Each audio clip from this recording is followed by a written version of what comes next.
Hello दोस्तों। इस video में जो है हम पढ़ने वाले हैं एससीआर के बारे में। इससे पहले वाले वीडियो में हमने देखा था कि थायरिस्टर के स्पेसिफिकेशन क्या हैं और थायरिस्टर मतलब उसके क्या स्पेसिफिकेशन थे। उसमें मैंने बताया था कि एससीआर, डायक और ट्रायक हम पढ़ने वाले हैं। तो चलिए स्टार्ट करते हैं। एससीआर दोस्तों, जो एससीआर का जो पूरा नाम है वो है सिलिकॉन कंट्रोल रेक्टिफायर। अब इसे सिलिकॉन कंट्रोल रेक्टिफायर क्यों कहा जाता है? क्योंकि ये जो होता है सिलिकॉन का बना होता है, तो इसलिए हम इसे बोलते हैं सिलिकॉन कंट्रोल रेक्टिफायर। और ये जो है एसी वोल्टेज और डीसी वोल्टेज को कंट्रोल करने के काम आता है, इसलिए इसको कंट्रोल कहा जाता है। ये रेक्टिफायर में भी यूज होता है, इसलिए इसको सिलिकॉन कंट्रोल्ड रेक्टिफायर कहा जाता है। और जिसका यूज है वो हम किसी भी सर्किट में हाई वोल्टेज को या फिर हाई करंट को कंट्रोल करने के लिए हम इसका यूज करते हैं। तो चलिए स्टार्ट करते हैं। एससीआर को देखते हैं कि इसका कंस्ट्रक्शन किस प्रकार से है। तो इसके कंस्ट्रक्शन की बात करते हैं तो इसमें जो होती है 4 लेयर होती है। एक होती है पी एन, यानी पी और एन को आपस में जोड़ा जाता है, फिर पी को फिर एन को। इस प्रकार से इसकी जो होती है कंस्ट्रक्शन होती है। और इसकी जो पी साइड होती है उसके एक सिरे पे जो होता है एल्युमिनियम का एक रॉड लगा करके उसे एनोड टर्मिनल बनाया जाता है। और एन टाइप के सेकंड टर्मिनल पे जो है एल्युमिनियम का रॉड लगा के उसको कैथोड बनाया जाता है। कैथोड के जो पास वाला पी टर्मिनल होता है उसको हम गेट बनाते हैं। यानी जो हमारा एससीआर होता है वो 4 लेयर वाली, 3 टर्मिनल वाली और 3 जंक्शन वाली। 3 जंक्शन कैसे? पी एन और पी का एक जंक्शन, पी और एन का एक जंक्शन और एन और पी का एक जंक्शन, यानी 3 जंक्शन वाली जो होती है हमारी डिवाइस होती है। इसका वोल्टेज रेटिंग जो होता है बहुत हाई होता है। आप देख सकते हैं 10 किलो वोल्ट तक इसकी जो होती है वोल्टेज रेटिंग होती है। और इसकी जो करंट रेटिंग होती है वो 3000 एम्पियर तक होती है। इसकी करंट रेटिंग जो होती है वो 3000 एम्पियर तक होती है।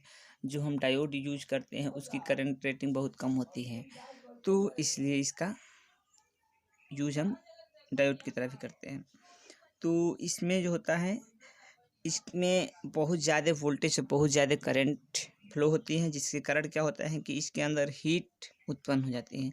उस हीट को कम करने के लिए इसमें जो होता है हीट सिंक का भी यूज किया जाता है। या तो उसी के अंदर मतलब जो हमारा एससीआर जब बनता है तो उसके बीच में ये हीट सिंक को इस प्रकार से लगाया जाता है कि मतलब जो इसका टेम्परेचर हो वो आसानी से बाहर निकल सके। तो ये होती है हमारी सिलिकॉन कंट्रोल्ड रेक्टिफायर। अब हम इसके वीआई कैरेक्टरिस्टिक को देख लेते हैं। तो इसकी वीआई कैरेक्टरिस्टिक जो है हम 4 मोड में अध्ययन करते हैं, यानी 4 भाग में इसके वीआई कैरेक्टरिस्टिक को अध्ययन किया जाता है इसके टर्मिनल को जोड़ने के आधार पे। तो चलिए स्टार्ट करते हैं। इसका पहला होता है reverse blocking mode. Reverse blocking mode या इसको फिर ऑफ स्टेट बोलते हैं। इसका नाम जो है रिवर्स ब्लॉकिंग मोड है पहले मोड का, या फिर ऑफ स्टेट। तो देखते हैं इसमें क्या होता है।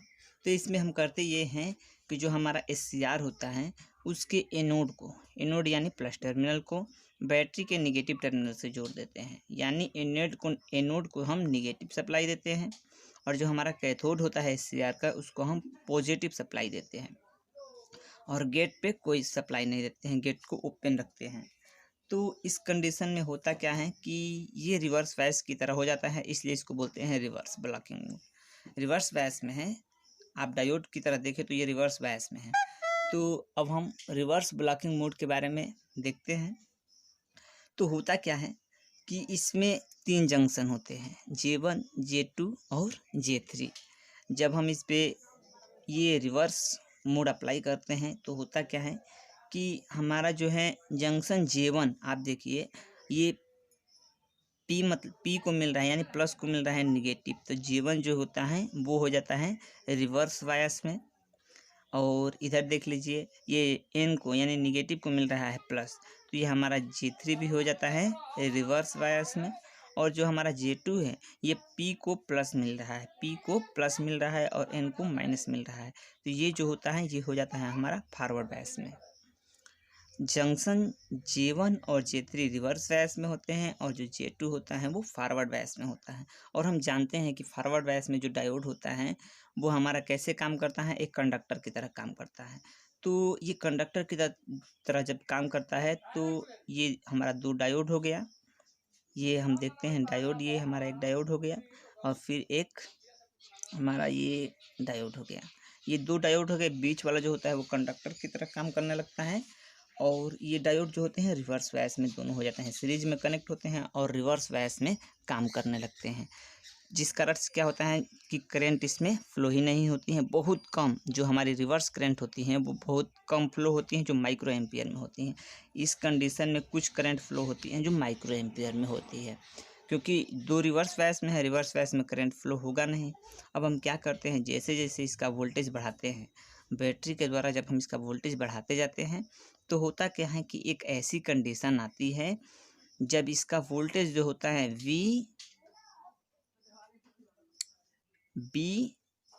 यानी ब्रेकडाउन वोल्टेज के जब ये बराबर हो जाता है तो क्या होता है कि अचानक से उसमें बहुत तेज़ी से करंट फ्लो होने लगता है।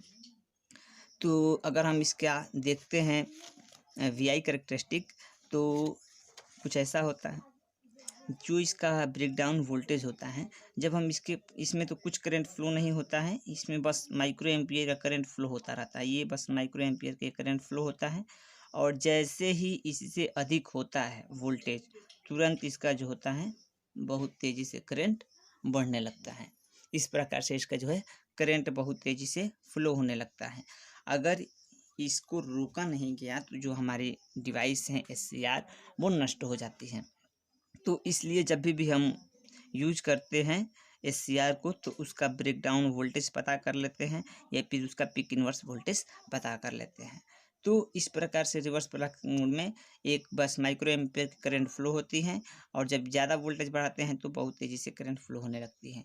तो ये होता है हमारा रिवर्स ब्लॉकिंग मोड।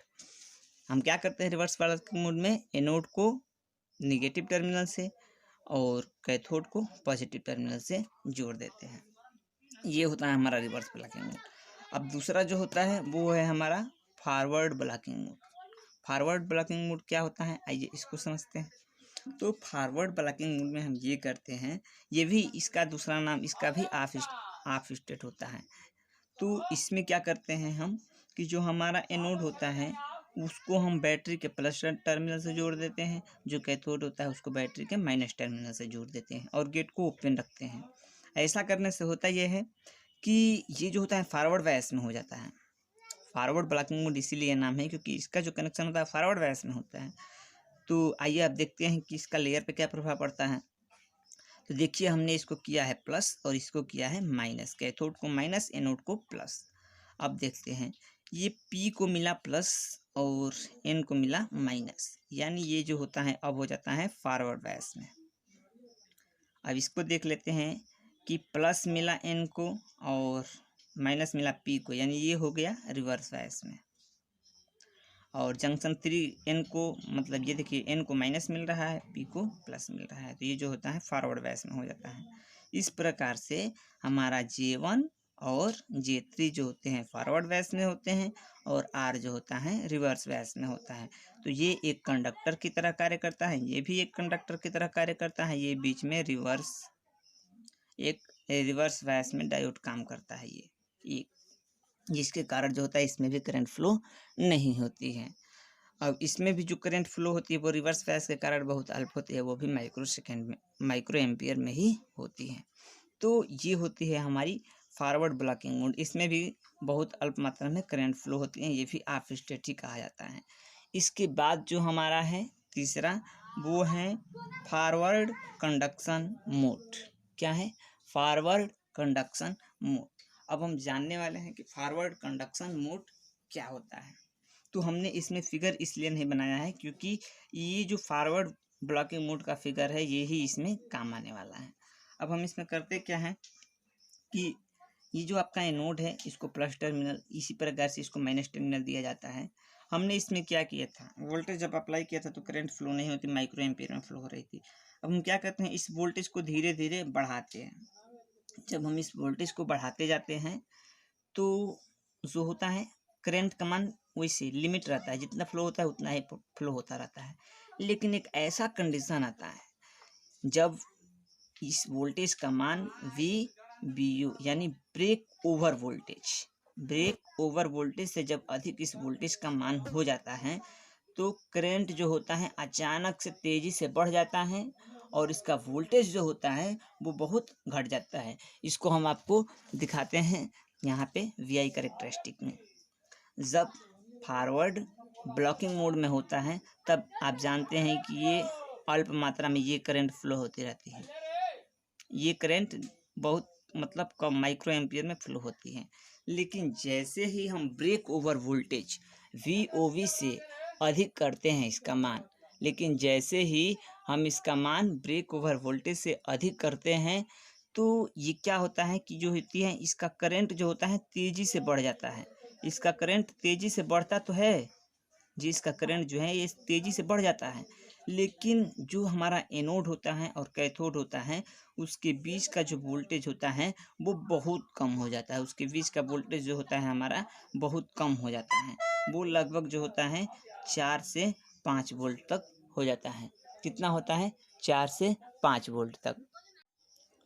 तो अभी हमने आपको बताया कि इसका जो होता है करंट जो होता है बहुत तेज़ी से बढ़ जाता है, लेकिन इसका वोल्टेज जो होता है बहुत कम हो जाता है। इसका वोल्टेज होने का कम होने का मतलब क्या है, जो इसके एनोड और कैथोड यानी SCR की जो बीच का वोल्टेज होता है वो 4 से 5 वोल्ट तक बच जाता है, लेकिन करंट जो होती है बहुत तेज़ी से बढ़ जाती है। तो इस प्रकार से हमारा फॉरवर्ड कंडक्शन मोड जो होता है वो ऑन स्टेट मोड भी कहा जाता है। वो क्या कहा जाता है? On state mode. अब जो है हमारा एक बचा है कि एक चौथा मोड बचा है गेट पल्स अप्लाई करने पर। ये अब बचा है कि गेट पल्स अप्लाई करने पर क्या होता है। तो आइए देखते हैं कि गेट पल्स जब अप्लाई करते हैं तो क्या होता है। तो जब हम गेट पल्स अप्लाई करते हैं ये फॉरवर्ड कंडक्शन मोड में, इसका भी जो सर्किट डायग्राम होगा फॉरवर्ड कंडक्शन मोड का ही होगा। बस ये जो हमारी गेट पल्स है इस पे जो होती है इसका भी कनेक्शन एक बैटरी से जोड़ देते हैं। इसको भी हम एक बैटरी के द्वारा इसका भी कनेक्शन कर देते हैं। तो इसका भी हम सर्किट डायग्राम बना लेते हैं और इसको हम सर्किट डायग्राम बना करके आपको समझाते हैं। इस सर्किट डायग्राम के अनुसार हम क्या करते हैं कि जो हमारा गेट टर्मिनल होता है इसको हम एक अन्य बैटरी से इसको प्लस सप्लाई देते हैं और इसके नेगेटिव वाले को हम कैथोड से जोड़ देते हैं। तो जब हम गेट पल्स अप्लाई करते हैं तो क्या होता है कि जो हमारा ब्रेक ओवर वोल्टेज होता है उससे पहले ही हमको करंट मैक्सिमम हो जाती है। जैसे आपको हम यहाँ से VI कैरेक्टरिस्टिक में दिखाते हैं। जैसे ही हम गेट पल्स अप्लाई करते हैं, जैसे मान लीजिए हमने पहला गेट पल्स अप्लाई किया, तो जब हम गेट पल्स अप्लाई करते हैं तो जो हमारा यहाँ से वोल्टेज मतलब यहाँ से करंट से बढ़ रही है वो यहीं से हो जाती है। यानी इसका जो होता है वोल्टेज यहाँ से वोल्टेज कम हो जाता है, कम ही वोल्टेज पर जो होता है इसका करंट बढ़ जाता है।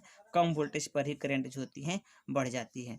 इसका टर्मिनल वोल्टेज तो उतना ही रहता है। फिर उसी प्रकार से जैसे ही इसको ज़्यादा देते हैं, गेट पल्स अप्लाई कर देते हैं ज़्यादा, तो वो और पहले ही करंट फ्लो होने लगती है। तो इस प्रकार से गेट पल्स के द्वारा हम सप्लाई देते हैं। तो इस प्रकार से इसका VI कैरेक्टरिस्टिक होता है। तो ये था हमारा SCR का VI कैरेक्टरिस्टिक। इसके बाद जो है हम पढ़ने वाले हैं डायोड क्या होता है, उसकी क्या VI कैरेक्टरिस्टिक होती है।